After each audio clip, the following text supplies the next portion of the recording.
Hello नमस्ते प्रणाम। तो कैसे हैं आप लोग? उम्मीद करता हूं आप लोग सही होंगे और अपने घरों में सुरक्षित होंगे। तो दोस्तों, आज हम बात करेंगे इलेक्शन के बारे में, क्योंकि अभी तक सभी को पता है कि चारों तरफ से बिहार में विधानसभा के लेकर बहुत ही तगड़ा माहौल चल रहा है और सीट भी मिल रहा है। तो आज हम सासाराम के विधानसभा के बारे में बात करेंगे, क्योंकि इसके साथ जो एनडीए सरकार है जो सासाराम में, उनके बारे जो कर्तधारता है और जो वहाँ के जितने लोग हैं उनके बारे में गलत अफवाह उड़ रही है। तो उसी से जुड़े मैं क्वेश्चन पूछूंगा। और हमारे साथ जुड़े हैं राष्ट्रीय लोक मोर्चा के जिला महासचिव श्री उपेंद्र कुमार मौर्य जी। तो हम इन्हीं से इसके बारे में बात करेंगे। तो सर, आपका स्वागत है हमारे यूट्यूब चैनल में। चलिए, आपका भी स्वागत है। तो सर, जैसे कि आपको पता है कि सासाराम में विधानसभा का इलेक्शन हो रहा है, तो एनडीए गठबंधन में का सासाराम में क्या स्थिति रहने वाला है? सासाराम में बहुत बड़ी स्थिति रहेगा। इसके बारे में बहुत अफवाह उठता है, जैसे कि सासाराम विधानसभा के लोग बोलते हैं कि एनडीए कितना चाहे, क्योंकि पहले यहाँ से एनडीए हार चुका है। एनडीए हारने का कारण था कि यहाँ का एनडीए का जो नेता थे वो ढंग से नहीं थे, उस नेता का विरोध होता था, इसलिए वो हार गए। तो एनडीए का जो उस समय जो नेता थे वो कौन कौन? अशोक कुमार जी थे एनडीए का नेता। हाँ। और अशोक कुमार जी को लोग नहीं चाहा, हार गए। मतलब लोग उनको पसंद नहीं किए, लोग पसंद नहीं किए, इसलिए हार गए। इसमें एनडीए सरकार की गलती नहीं है? सरकार की कोई गलती नहीं, कोई कार्यकर्ता की नहीं गलती है। 10 साल 5 साल विधायक रह चुके हैं, किसी के साथ जो व्यवहार करेंगे, व्यवहार के हिसाब से आपको तो परिणाम मिलबे करेगा। बात सही है। तो जैसे कि सासाराम में अभी पता चल रहा है कि उपेंद्र कुशवाहा जो हैं काराकाट के पहले रह चुके हैं, उनकी पत्नी सासाराम से लड़ रही है। तो बहुत लोग बोल रहे हैं कि इसके बारे में अफवाह उड़ा रहे हैं कि बाहर के लोग हैं वो काराकाट नहीं संभाल पाए तो सासाराम क्या संभाल पाएंगे, उनको वोट नहीं देना है। इसके बारे में आपको क्या राय है? जो व्यक्ति कह रहा है हाँ। कि उपेंद्र कुशवाहा नहीं संभाल पाए, पहले अपने गरिमा में झांक कर देखिए कि उपेंद्र कुशवाहा एक राष्ट्रीय नेता है और साजिश के तहत हराया गया। उसका परिणाम क्या हुआ? पूरे सासाराम के छोड़ दीजिए, पूरे बिहार में जो स्थिति था महागठबंधन का और एनडीए का, देखे उपेंद्र कुशवाहा को हराने में 7 सीट एनडीए हार गई। उपेंद्र कुशवाहा कोई हरू गहरू नेता नहीं ना है। उपेंद्र कुशवाहा एक पढ़े लिखे सज्जन हैं और उनके अनुभवी हैं और चारों सदन का नेतृत्व कर चुके हैं। और सासाराम विधानसभा का सौभाग्य है कि पहली बार उनको यहाँ सेवा करने का मौका मिला है। चाहे उनकी पत्नी लड़े, चाहे कोई कार्यकर्ता लड़े, कहीं कोई टूट नहीं है। पूरे एनडीए साथ है और बहुत ज्यादा वोटों से, चाहे जो भी खड़ा हो गए, उपेंद्र कुशवाहा की पत्नी खड़ा हो, चाहे एक आम कार्यकर्ता खड़ा हो, इसमें कोई मतभेद नहीं है। सब लोग एक साथ वोट देंगे, उनको कोई दिक्कत नहीं है। तो जैसे कि सासाराम के पूर्व विधायक रह चुके हैं डॉक्टर अशोक कुमार, जो जदयू विरोधी करके बहुभोजन भोज पार्टी के उम्मीदवार बनने जा रहे हैं, इससे आप इंडिया का कितना नुकसान हो सकता है? एनडीए का कोई नुकसान नहीं होगा, बल्कि अशोक जी का नेतृत्व जो था और नुकसान हो गया। क्यों नुकसान हो गया? कि अगर जिस गठबंधन में आप हैं और उस गठबंधन में आपके खाते में सीट नहीं गया तो आप विरोधी हो गए, और जो एनडीए का जो वहाँ उम्मीदवार गया उसको विरोध करने के लिए आप किसी दूसरे दल में जाकर विरोध करेंगे। जनता मूर्ख है क्या?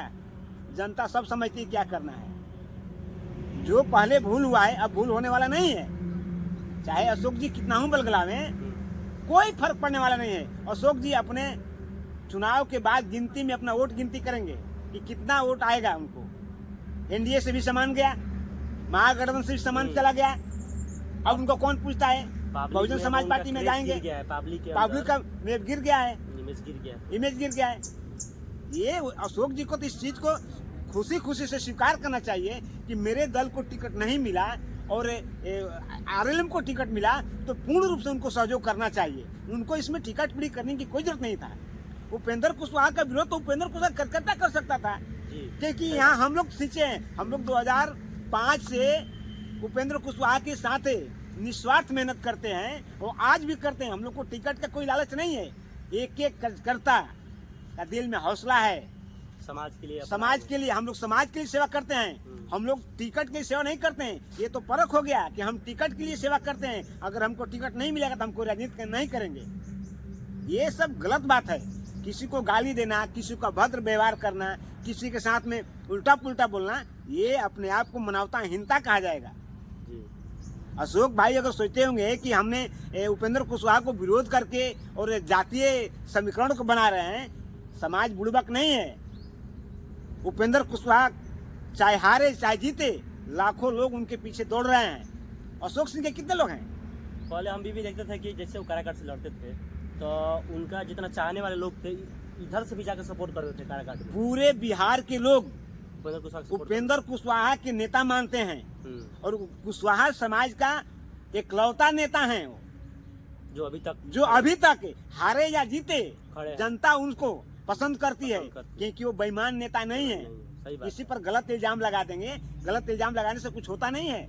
जैसे कि जन स्वराज पार्टी से एनडीए के कद्दावर नेता डॉक्टर निर्मल कुमार जी सासाराम से लड़ने जा रहे हैं। इस पर आपका समाज का कितना प्रभाव पड़ रहा है? कोई प्रभाव नहीं पड़ेगा। निर्मल कुमार जी एक अच्छे डॉक्टर हैं और उनका कार्यशैली डॉक्टरी का है। उन्होंने अपने क्षेत्र में जो भी चीज हुआ, या प्रोग्राम किए, या खाना खिलाए, या भोजन दिए, या कोई भी कार्यक्रम में गए, उनका कार्य क्षेत्र डेहरी विधानसभा रहा है। सासाराम विधानसभा में उनकी क्या प्राथमिकता है? किस समाज के साथ में जोड़ करके कोई कार्यक्रम किए हैं? कहीं आगे होकर लड़ाई लड़े हैं? ऐसा तो कुछ बात नहीं है। निर्मल जी को भी सोचना चाहिए कि हमारा जब गठबंधन का डेहरी में टिकट नहीं मिला, हमारे दल का टिकट नहीं मिला, तो जाकर जन स्वराज से टिकट ले लिए। हम पूछते हैं कि डॉक्टर साहब, अगर आपको इस चीज को अनुभव था तो अपने नेता से बात करना था कि आप हमको कहीं से टिकट दीजिए। अगर उतना आपके सक्रिय हैं तो नीतीश जी से कहना चाहिए कि हाँ, बात रखना चाहिए कि सर हमको टिकट दिया जाए, या डेहरी टिकट के लिए लड़ना चाहिए, या कहीं से भी हमको अपने दल से टिकट दीजिए, क्योंकि हम आपके दल में इतना दिन से लगे हुए हैं, खून पसीना पैसा सब कुछ खर्च करते हैं। तो नीतीश जी इस पर जवाब देते।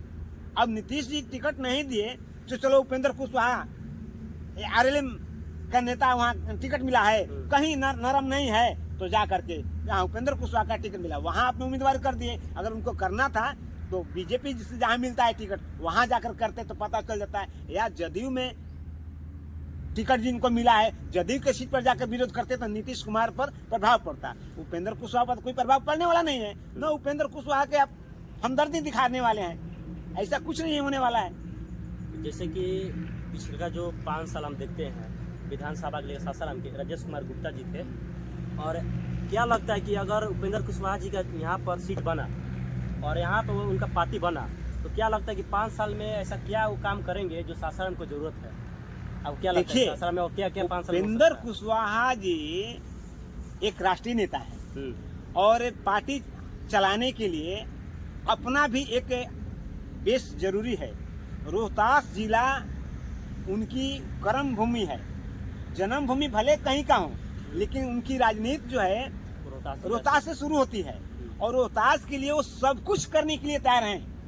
सब कुछ मतलब समझ लीजिए कि विकास के लिए कोई मुद्दा छोड़ने के लिए तैयार नहीं है, चाहे डालमिया नगर हो, चाहे जो भी हो। अभी केंद्रीय विद्यालय सासाराम में उपेंद्र कुशवाहा ने दिया, जो अभी सत्ता में भी नहीं है। अभी सत्ता में नहीं रहने के बाद भी थोड़ा समय के लिए मंत्री बने, तो जिस विभाग में उनको क्षेत्र मिला, बिहार में कितने केंद्रीय विद्यालय खुलवा दिए, कितने को स्वीकृति दिलाकर रख दिए। राज्य सरकार जमीन नहीं दे रहा था इसलिए नहीं बन पाया, राज्य सरकार जमीन देना शुरू कर दिया, बनना शुरू हो गया। उपेंद्र जी से क्या हम लोग खोज सकते हैं? उपेंद्र जी का तो सत्ता था नहीं जी, सही बात। जितना पावर था उसने पावर लगा दिया। अब केंद्र में हमारे नेता मंत्री बनने जा रहे हैं। एनडीए को जितने भी घटक दल हैं सबको पता है कि उपेंद्र कुशवाहा नेता हैं, कोई एक उम्मीदवार नहीं है कि उतना ही तक सिमट जाएंगे। राज्यसभा में उनको दिया, अभी फिर राज्यसभा के कोटे से उनको मंत्री बनाया जाएगा, केंद्र में कैबिनेट मंत्री बनेंगे। राज्य सरकार में भी साझेदारी के हिसाब से उनको मंत्रिमंडल में रखा जाएगा। तो सासाराम के लोग आज तक बताइए, जितने लोग बोल रहे हैं या विपक्ष कर रहे हैं, सासाराम में आज तक कोई मंत्री बना? कोई विधायक जाकर जीत कर नहीं, कोई जब विधायक मंत्री नहीं बना, आप बहुत काबिल से मंत्री बनते। सही बात है? हाँ, अगर आप उस प्रकार से सक्षम थे तो आप बन सकते थे। हाँ, बनते। अशोक जी तो दूसरे के घर में आग लगाने वाले हैं, बस आग लगा दो, फूट डालो, राज करो। तो ऐसा बात नहीं कि समाज सब कुछ समझता है कि आप राजनीति करते हैं टिकट के लिए, समाज के लिए राजनीति नहीं करते हैं। आप टिकट के लिए कर रहे हैं, इसीलिए आप कह रहे हैं कि वो उपेंद्र ऐसा है, उपेंद्र ऐसा है। अरे कहना है तो एक बार नीतीश को कहिए ना। हाँ, डायरेक्ट वहाँ पे कहिए, नीतीश को कहिए कि नीतीश ऐसा है, नीतीश ऐसा है, कहिए, जो मेन है वहाँ से कहिए। हमारे नेता कभी भी अपने असूल से समझौता नहीं किए हैं। जब भी किए हैं समाज के हित के लिए किए हैं। शिक्षा सुधार, मानव कतार लगाए। आज पूरे बिहार में अगर महात्मा फूले के बाद, ज्योतिबा फूले के बाद अगर बिहार में कोई शिक्षा का सुधार करने के लिए आवाज उठाया है तो पहला आदमी जिनका नाम है उपेंद्र कुशवाहा, जो शिक्षा के लिए आवाज उठाए और राज्य सरकार को अपने सूत्र लिख कर दिए और राज्य सरकार उनको मान भी किया। कॉलेजियम सिस्टम पर आज तक कोई संसद ने केंद्र में आवाज नहीं उठाई। सदन में उपेंद्र कुशवाहा ने सदन में गया और पूरे कॉलेजियम सिस्टम पर आवाज उठाया, उस पर सुधार होना शुरू हो गया। तो हमारा नेता एक समाज के बात करते हैं। अभी देखिए हमारे नेता पूरे बिहार में नहीं, पूरे भारत में इस चीज को आकलन किए हैं। संवैधानिक अधिकार पर सीमन सुधार।